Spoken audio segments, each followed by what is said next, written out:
Hello, my name's Kate and I'd like to welcome you to another session of the Memory Box project. Don't forget you can pause this recording at any time so that you can have a chat to the people that you're sitting with. Now today our subject is all about school days. So, did you enjoy school? I used to love it. On the other hand, my sisters used to absolutely hate it. What about you? And what sort of school did you go to? Did you go to a country school or did you live in a town or a city? What was your school like? Was it a really large building on several levels, like this one, with its tall windows? Or was it a much smaller one, like this? Were there separate girls' and boys' doors to go into? Or did you all go in through the one main door? Were your cloakrooms separate? So boys went to one end of the school, girls went to the other. Maybe you went to a more modern school, like this one. This is where I went to school. The school was opened in 1936. It was on one level and had lots and lots of windows to let the light in. This is one of my very first school photographs that I ever had taken. I started school in a summer term. It was the term after my 5th birthday. My mum said I really wasn't very impressed that I had to wait that long because I was really eager to go, and I didn't particularly like it because I could only go part-time. I wonder how old you were when you started school. Did you have to wear a uniform? Look at these boys. Don't they look smart? They've got their short trousers on and school blazers, under which they've got a V-neck jumper and a shirt and a tie, and of course their school caps. And here are some girls wearing their gym slips with their blouses underneath. Did you have to wear a school uniform? Did you enjoy wearing it? I think lots of uniforms tended to be just grey or navy. And what did you carry your school books in? Did you have a leather satchel like this? When they're new, they're really hard and tough and difficult to bend. But as the years go by, the leather starts to soften and they crackle, and it becomes a little bit like a best friend to you.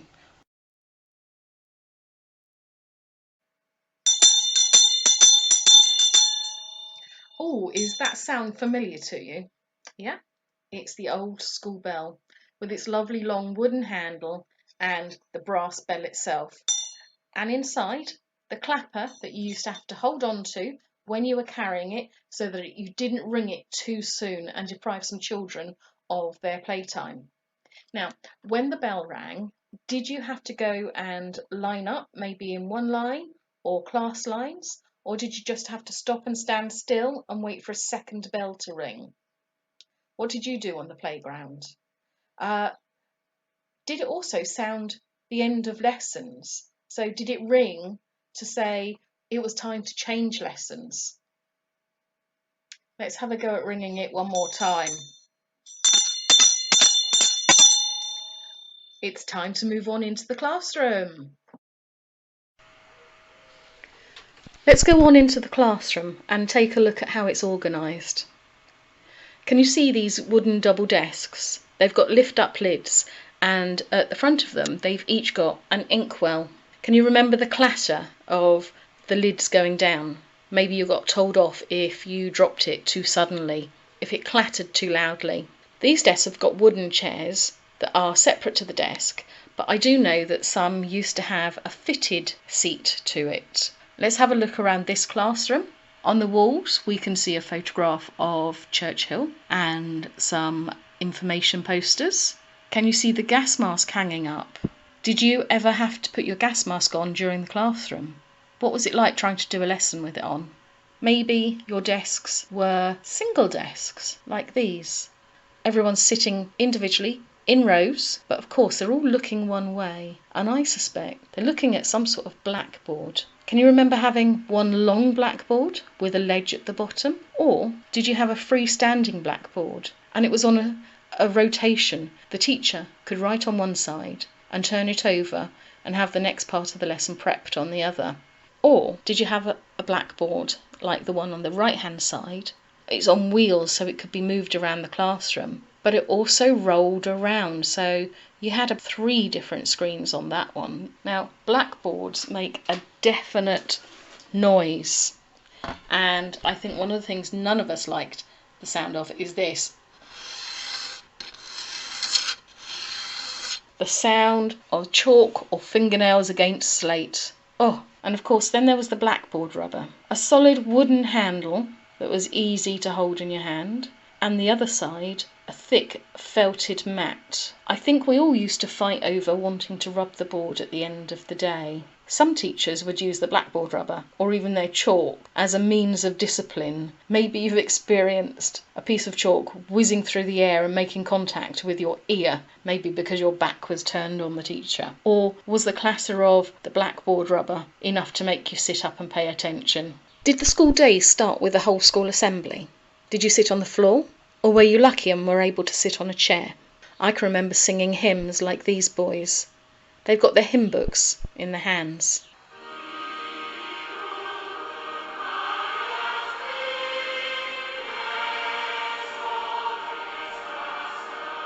I can remember having to put my hands together and close my eyes, and we'd say a prayer at the start of the day, and we'd end the day with a prayer too. What sort of experience of assemblies did you have? Let's move on to thinking about some of your lessons. A lot of it would have been what we call chalk and talk. So your teacher would have been at the blackboard writing away, and you would have had to have either copied it or chanted something back or answered a question in relation to what was being written on the board. Maybe you learnt by rote or by chanting. So did you ever have to stand up in front of the whole class, maybe on your own or as a small group, and say your times tables? So can you do your 10 times table? 1 times 10 is 10, 2 times 10 is 20, 3 times 10 is 30, 4 times 10 is 40. How far can you get? Do you know your 8 or your 9 times table? Just occasionally you might have been lucky enough to use some books in your learning. So this is quite an old book. It's got colour on the cover, but if we look inside, all the illustrations are in black and white.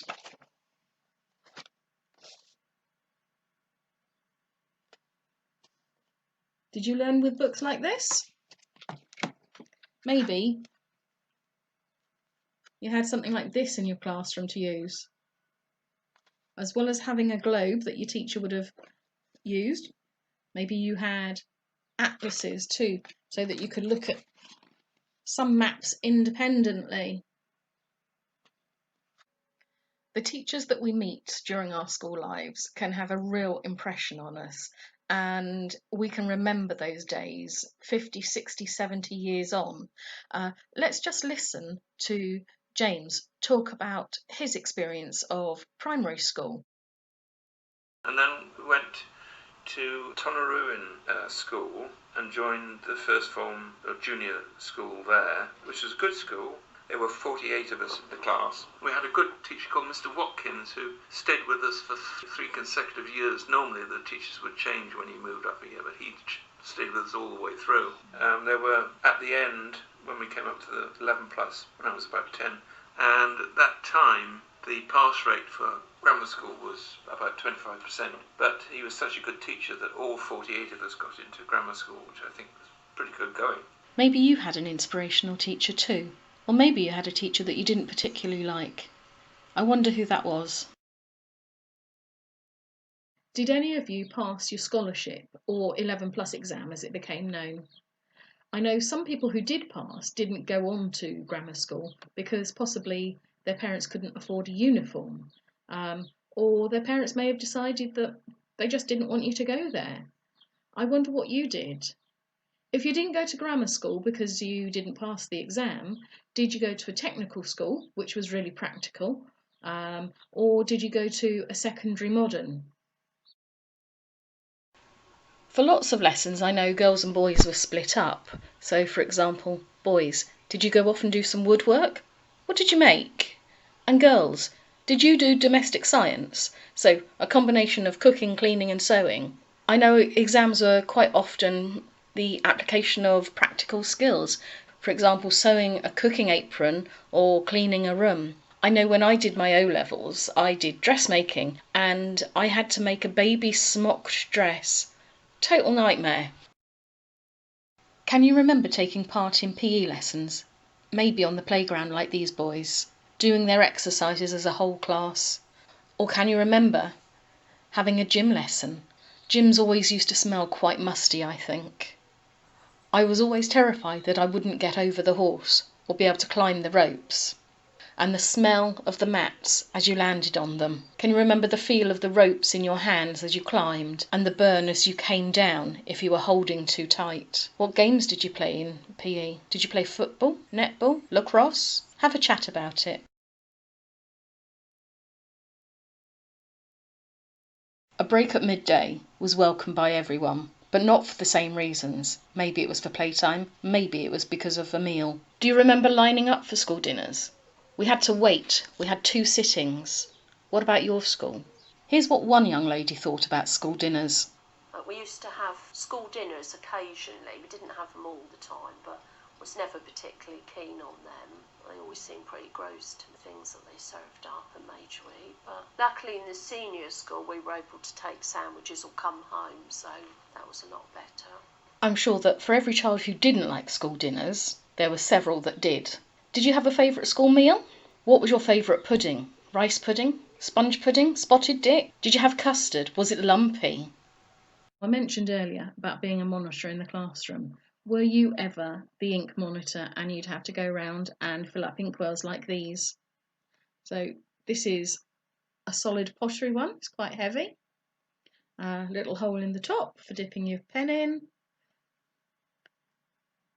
Did you have to carefully pour the ink in so you didn't spill it? Were you trusted enough? And ladies, I wondered, if you had long hair and you wore it in pigtails or plaits, did you ever have some naughty little person, possibly a little boy, dip your hair into the hole so that you had inky hair tips? Did that happen to you? Now, when I was at school, another favourite monitor job was to sharpen the pencils. Did you ever get a chance to do that? We used to have a machine, it was like a little box and it had a hole in that you used to put the pencil in and it would grab the pencil. You'd wind the handle and magically the pencil would sharpen. Did you have an opportunity to do that? We always used to fight over that. That was probably one of the favourite jobs in the classroom. And then there was the job that had the perks to it. So, remember having school milk. I love this little bottle. It's not quite even as big as my hand. And it says, I don't know whether you can see this, actually says school milk on the side of it. And how much was in it? Can you remember? Yeah, 1/3 of a pint. 1/3 of a pint of milk. And it used to come in crates and used to sit in by the side of the door in our classroom. Can you remember what happened to the milk in the winter when it was really cold, when there was snow and ice on the ground? Maybe you remember the milk rising up out of the bottle because it was frozen. Now, when that happened, what did your teacher do with the crate of the milk? Did they put it in the corner by the fire or the radiator to thaw out? I wonder. Now, if you were a milk monitor and there was milk left over, were you allowed to drink the remaining bottle of milk? That was always the draw for being the milk monitor, I think. And what about the top? Did it have a foil cap that you pushed your straw through? Or did it have a cardboard cap that you pushed the straw through? Now, I understand that the cardboard caps, if you saved them, you might put 2 together back to back, wind them round with some wool, and you'd have a way of making pom-poms. Did you do that? Every school that I have ever been to has always had rules, and rules have consequences if you break them. I wonder what sort of rules that you had in your school, and whether you adhere to them or not. or whether you were on the receiving end of a punishment. And what was that punishment? Did you have a detention? Did you have to write lines? Did you have to stand in the corner? Or did you have to stand with your hands on your head? What sorts of punishments did you receive? Of course, all of those things would have been recorded in the school diary because every school also had a diary. And it wasn't only events such as punishments and successes that were recorded, it was also things like visitors to the school, and that included the school nurse. Now, do you remember Nitty Nora? Yeah, she'd come in and she would go through everybody's hair, check whether you had head lice or not. If you did, you were probably sent home and you weren't allowed back until you'd been treated successfully. And of course, in the school diary, it would be written down that little Joey Smith had to go home. What was your experience with the school nurse and Nitty Nora? How did you used to feel when it was time for your school report to come home? Were you always apprehensive, or did you know that you'd done well? Take a look at these ones. There are effort grades, and achievement grades, and general comments.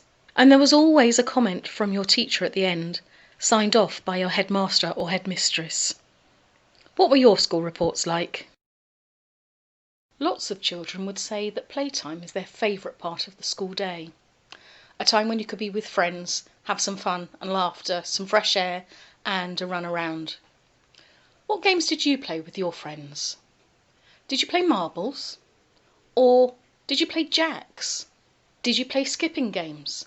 Can you remember any of the songs? I can remember Never Mind the Weather Girls, Jump In Together Girls, January, February, March. And you'd go through the months of the year, each taking it in turns to jump in. Did you play tic-tac-toe? Or he? Or tag? Maybe there was somewhere where you could play hide and seek. Or was it rock, paper, scissors? What games did you play? I hope you've enjoyed this trip down memory lane today back to your school days.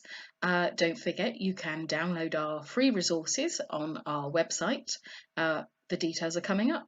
So until next time, take care of yourselves and goodbye.